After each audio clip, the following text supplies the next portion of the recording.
Hello there. Today I'm going to be having a brief discussion on one of the very common questions we are asked here at Sutherland Podiatry Centre on a daily basis. What is the difference between corns and warts?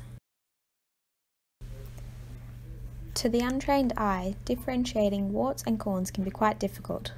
Sometimes doctors will inaccurately diagnose these odd lumps and bumps on the feet because they can look so similar.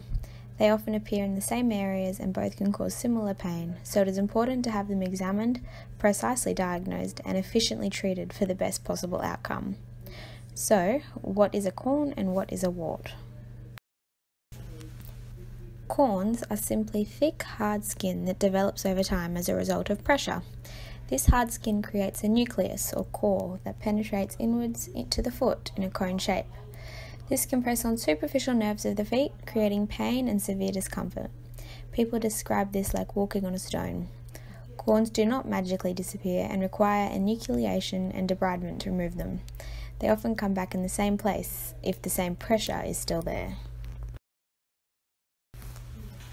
Warts, on the other hand, are caused by a virus, most commonly the human papillomavirus, and they are contagious.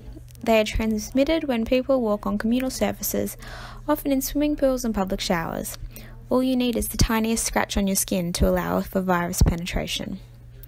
Once you're infected, the virus causes thickened, damaged skin that often causes pain with pressure. Being a virus, warts can go away on their own if the body's immune system attacks the virus itself. Often though, unfortunately, they don't and can become too painful to not treat. So, they are two different things, but still manage to get confused. I will now go through these helpful hints that should further classify these lumps and bumps. The first is target population. Warts are more commonly found in the immunity-impaired generations, that is, the young children and elderly. Also, people who go barefoot in communal areas are more susceptible. Corns, however, are not usually seen in children, as they tend to have well-moisturised, full-fleshed feet. They are more typical in adults, the elderly with fat pad atrophy, and people who wear tight, unsupportive, or excessively high shoes. The second hint is to look at location.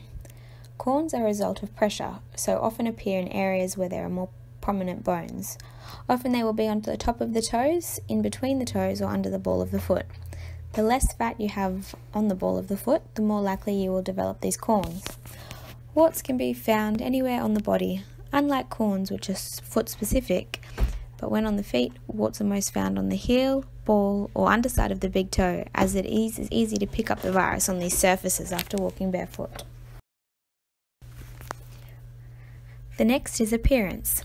Subtle hints that you have a wart is the dry, uneven appearance of a wart with tiny black dots often evident. Sometimes they are described as a cauliflower appearance and are raised with thick callus above the skin surface. Corns, however, have a smooth, deeper appearance. There is still the thick, calloused skin, however no cauliflower appearance and no tiny black dots. They have a darker, hard centre and may or may not have localised inflammation around the centre. Number. Warts often develop in isolation or in clusters close by, whereas corns are always singular. However, depending on whether there is high pressure on the foot, there may be multiple corns in close proximity or all over the foot. Regardless of whether the bump is a corn or a wart, a podiatrist can help cure either of these, so that you can hopefully stand and walk pain-free again.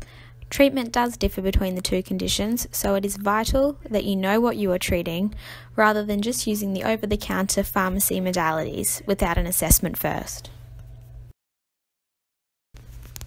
If you have any questions or concerns from this little video, or think that you may have a corn or a wart, please give us a call on 9542 3491 or book an appointment to have a chat to a podiatrist here today. Please share this video to anybody who you think would benefit from this information.